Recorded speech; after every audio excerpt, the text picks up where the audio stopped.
नमस्कार, quick news India में आपका स्वागत है। मैं अशोक कुमार एक बार फिर हाजिर हूं एक नई खबर के साथ। दोस्तों, बात करने वाले हैं कोरोना पर।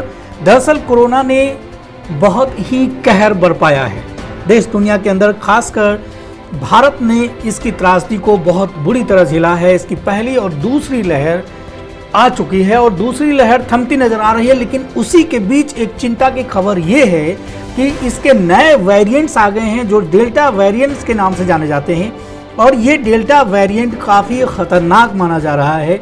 अभी खबर के हिसाब से माने तो लगभग 4 राज्यों में इसके संक्रमण देखे गए हैं और अभी तक 40 लोगों में यह संक्रमण पाया गया है। आखिर क्या है ये डेल्टा वेरिएंट, कैसे नाम पड़ा इसका डेल्टा वेरिएंट, इसके क्या कुछ लक्षण हो सकते हैं या क्या सावधानियां बरतनी चाहिए, इन तमाम बातों से आपको अवगत कराएंगे और पूरी जानकारी देंगे।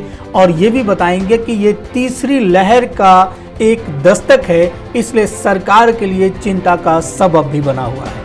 यानी ज़रूरत है आपको सावधानी बरतने की। आखिर क्या कुछ खास है इस वेरिएंट के अंदर, क्यों इसका नाम वेरिएंट दिया गया, इन तमाम चीज़ों से आपको अवगत कराएंगे और बताएंगे भी कि एक्सपर्ट्स क्या कहते हैं, और साथ ही साथ सावधानियां कब बरतनी चाहिए और कैसे बरतनी चाहिए, इन तमाम मुद्दों पर आपसे चर्चा करेंगे और बताएंगे आपको पूरी की पूरी रिपोर्ट कि कहां से आया और कैसे क्या कुछ चल रहा है और क्या आंकड़े आ रहे हैं देश के अंदर इसके। जी हाँ दोस्तों, आइए चलते हैं, नजर डाल लेते हैं आखिर ये डेल्टा वेरिएंट है क्या। दरअसल कोरोना का डेल्टा प्लस वेरिएंट सबसे पहले यूरोप में मिला था। यह डेल्टा वेरिएंट और K417N के म्यूटेशन से मिलकर बना है। यह संभावित तीसरी लहर की प्रमुख वजह बन सकता है, ऐसी संभावना व्यक्त की जा रही है और बहुत सारे विशेषज्ञ जो हैं इसकी सलाह दे रहे हैं कि आपको सतर्क हो जाना चाहिए। ये डेल्टा वेरिएंट बहुत ही खतरनाक है। कई बार ऐसी भी खबर आई कि इस पर कोई वैक्सीन या कोई भी दवा काम नहीं कर रही। वो तमाम बातें हैं जो हम आगे आपको डिस्कस करेंगे, आगे इसकी जानकारी भी देंगे। दरअसल कोरोना संकट की दूसरी लहर भले फिलहाल शांत होती दिख रही है, लेकिन खतरा अभी भी पूरी तरह से नहीं टला है। एक्सपर्ट, केंद्र और राज्य सरकारें अभी भी अलर्ट मोड पर हैं। लोगों को ऐसे ही रहना भी होगा, वरना कोरोना की संभावित तीसरी लहर का आना लगभग तय माना जा रहा है। कोरोना की तीसरी लहर कब आएगी, आने पर यह कितनी तबाही मचाएगी, इसको लेकर अभी अंदाजे ही लगाए जा रहे हैं, लेकिन इस बीच कोरोना का डेल्टा प्लस वेरिएंट चिंता की सबसे बड़ी वजह बनी हुई है। डेल्टा प्लस वेरिएंट फिलहाल 3 राज्यों में दस्तक दे चुका है, जिसमें मध्य प्रदेश, महाराष्ट्र और केरल में कुल मिलाकर कोरोना डेल्टा प्लस वेरिएंट के 40 मरीज मिल चुके हैं। अब एक्सपर्ट्स ने भी चिंता जता दी है कि अगर तीसरी लहर आई तो इसके पीछे डेल्टा प्लस वेरिएंट प्रमुख रूप से शामिल होगा। आइए जानते हैं कि आखिर ये डेल्टा वेरिएंट या वेरिएंट क्या है, वास्तव में इसका क्या मतलब है, क्यों ऐसा नाम रहा गया। अगर आसान शब्दों में कहें तो जब वायरस अपने अलग अलग वजहों से रूप बदल लेता है और खतरनाक जानलेवा हो जाता है तो उसे नया वेरिएंट कहते हैं।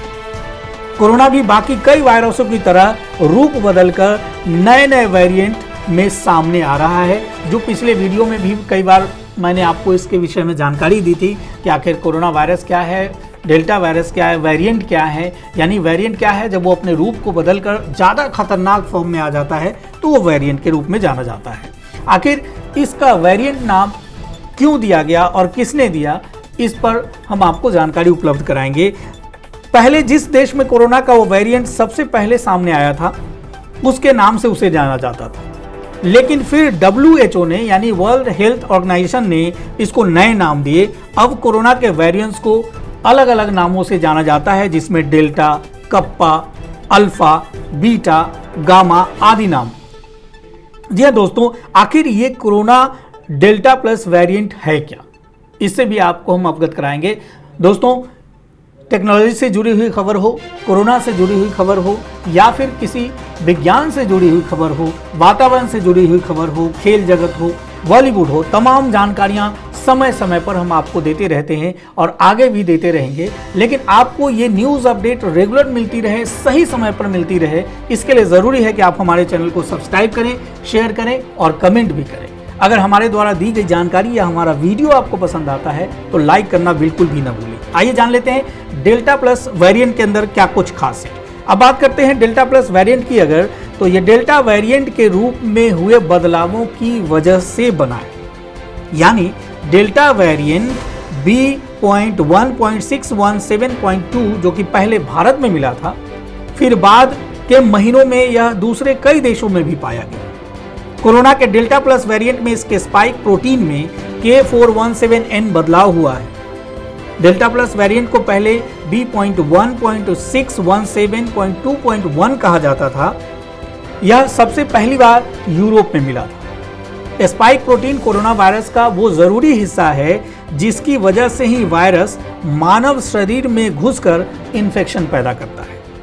आखिर ये कितना खतरनाक है कोरोना डेल्टा प्लस वेरिएंट, इस बात से भी हम आपको अवगत कराएंगे ताकि आने वाले दिनों में आप सावधानी बरत सकें और इससे होने वाले इन्फेक्शन को रोका जा सके। दोस्तों, सुरक्षा बेहद ज़रूरी है और सुरक्षा के लिए सावधानी उतनी ही ज़रूरी है। हमारी कोशिश ये होती है कि हम सिर्फ खबरें नहीं पढ़ें, खबरें नहीं बताएं, बल्कि खबर के साथ कुछ ऐसे ज्ञान भी दें जो आने वाले समय में आपके काम आए। यानी हमारा अभियान खबर के साथ हो ज्ञान। आइए जानते हैं कितना खतरनाक है। बता दें कि कोरोना की दूसरी लहर जिसने भारत में तबाही मचाई, उसके आने के पीछे डेल्टा वेरिएंट प्रमुख रूप से शामिल था।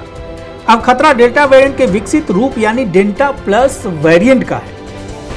कोरोना की संभावित तीसरी लहर के पीछे यह वेरिएंट प्रमुख रूप से शामिल हो सकता है, ऐसी एक्सपर्ट्स की राय है। इसकी प्रमुख वजह एक्सपर्ट्स द्वारा हाल में जताई गई इसके प्रति चिंता है।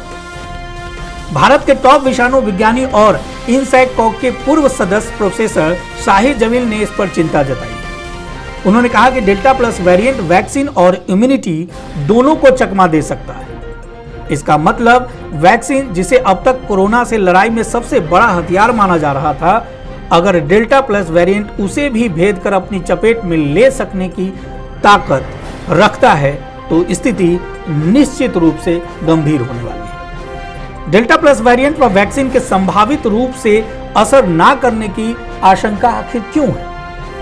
इसके वैज्ञानिक पक्ष पर भी जमील साहब ने बात की। वह बोले कि डेल्टा प्लस में सिर्फ ओरिजिनल डेल्टा वेरिएंट की ही विशेषताएं नहीं हैं, बल्कि इसमें K417N का म्यूटेशन भी है, जो कि साउथ अफ्रीका में मिले बीटा वेरिएंट में भी मिला था। यह तथ्य भी है कि दक्षिण अफ्रीका की सरकार ने एस्ट्राजेनेका वैक्सीन की खेप वापस कर दी थी। उनका कहना था कि यह वैक्सीन यहां वायरस के वेरिएंट के खिलाफ कारगर नहीं। ऐसी खबरें भी आई हैं कि कोरोना के डेल्टा प्लस वेरिएंट पर इलाज में इस्तेमाल हो रही मौजूदा दवाएं असर नहीं कर रही हैं। महाराष्ट्र, जहां कोरोना की पहली और दूसरी लहर का सबसे ज्यादा असर रहा है, उसने तो तैयारी भी शुरू कर दी है। महाराष्ट्र सरकार ने यह मानकर चल रही है कि तीसरी लहर डेल्टा प्लस वेरिएंट की वजह से ही आएगी। ऐसे में सीएम उद्धव ठाकरे ने अधिकारियों को अलर्ट मोड पे कर दिया है। दोस्तों, सरकारें अपना काम करती हैं, हमें भी अपना काम करना चाहिए। सिर्फ सरकार की जिम्मेदारी नहीं है सुरक्षा, बल्कि खुद की सुरक्षा हमारी खुद की भी जिम्मेदारी है। इसलिए खुद भी सावधान रहिए और दूसरों को भी सावधान रहने के लिए जागरूक कीजिए। ज़रूरी है कि इस बीमारी से बचा जाए, क्योंकि एक भी इन्फेक्शन हुआ तो वो एक महामारी की तरफ फैल सकता है। दोस्तों, डेल्टा वेरिएंट के अंदर हमने आपको ये जानकारी दी। कुछ और भी आपको जानकारी चाहिए डेल्टा वेरिएंट से जुड़ी हुई, तो उसके लिए हमारे चैनल को सब्सक्राइब करें, शेयर करें और कमेंट करें। साथ ही साथ हमारे द्वारा दी गई जानकारी आपको पसंद आती है तो लाइक करना बिल्कुल भी ना भूलें। डेल्टा वेरिएंट के अंदर अभी के लिए इतना ही। एक बार फिर नई खबर के साथ हम आपके सामने उपस्थित होंगे। तब तक के लिए धन्यवाद। जय हिंद, जय भारत।